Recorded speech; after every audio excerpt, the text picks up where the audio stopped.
Hey people, so this is what my new camera looks like at night. But I got a question on the last vlog I made um, that I wanted to answer. I still want to do that other video, which if you're watching these completely out of order, everything I'm saying right here makes no sense, which is typical for things like this on YouTube. But let me kind of get into the question. It starts off with the normal things, watch my videos, likes the advice I give. Uh, but I do have a question. Question first. Let me say I'm a submissive, and I have a master. How many subs slash pets slash baby girls do you have, and what's the difference? Can one woman be all of these? Kind of confusing, new to this lifestyle, and want to get more in depth with it, and but not sure how to be incorporate the lifestyle into my lifestyle in my everyday life. Okay, we have two completely different questions here, which I think honestly it's going to require two separate videos. But I'll deal with the first part of the question here, and then when I'm done with that, I will stop it and start it again and answer the second part of the question. So, the first part of the question is about how many girls do I have in my life, and what's the difference between them. Right now, I have two that are my primaries. One, my main primary, my primary is my pet, and she has been in my life for almost 5 years now. And when she started, she was vanilla, and I perverted her into the lifestyle, and she has been a collared slave to me for probably for about three and a half of those 4 years. Yeah, it's that all of that's confusing. And then on top of that, I have my baby girl, and my baby girl is not only submissive to me, but she is also going to be moving into more of a slave role coming in the near future. And also, if everything goes as planned down the road here, I will be collaring her too. Going through that whole process, the whole collaring process, which should take about a year to get through. And then I have my other submissive, who is currently in Florida, who will eventually be moving to Utah. And just unrelated to she was going to plan to move here regardless of me, but she is going to be moving to Utah, moving down to Salt Lake, where my baby girl is moving to in the next month or two. So this is all very confusing. I had another girl who was who I haven't spoken to in a bit, who was Kitten, who was submissive to me, but due to life, whatever, we've kind of lost touch. That's part and parcel of a long distance dom-sub relationship. Whether I'm going to continue a relationship with her or not is up to her, whether she wants to continue it or not. It was originally supposed to be part of a project, but has been kind of put on hold until we can kind of figure things out. Now, the thing about it is that the difference between submissive,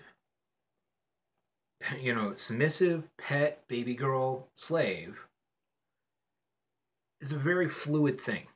The fact that you are calling yourself a submissive with a master is odd to me. Because, to me, a submissive has a dominant and not a master. But that's the thing about the lifestyle as it currently is. It's very fluid. There is no one right answer. There is no one right way of doing this. The question you really have is, what's the difference between them? And it's, to me, it's a matter of degrees. It's a matter of changing what I do with each of the people that I am with, in what role they happen to be at the time, depending on the situation at hand. That's a long-winded way of saying I kind of make it up as I go along. And that's the only real way you can do this. You kind of just have to go with what works in that situation. With Pet is not a hardcore player. Most of the implements of destruction I have on the wall over there, she couldn't play with. And she doesn't want to, and I don't. Baby girl, she can handle 99% of those. And I say that knowing that there's certain things that she can't handle. And I don't know about my other girl because I haven't had a chance to play with her in real life yet. I don't know what she could handle. There is no set guidelines, or rules, or structure for what we do. Just take it that simple. Whatever works for you and the person you're with is what works. The thing about it is that you might be with this person the rest of your life. Chances are you're not. Chances are you're going to wind up being with other dominants and other masters as time goes forward. And the way that they do things is the way they do things. To try to compare what is happening with them with a previous master is simply unfair.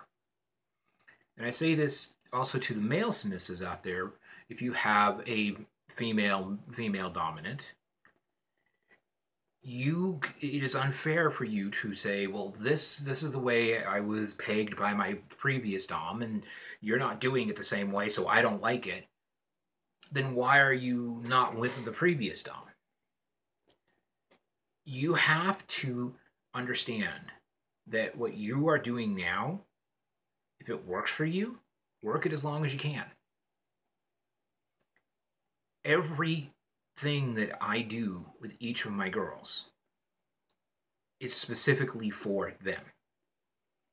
With baby girl, right now, I am being very much a daddy.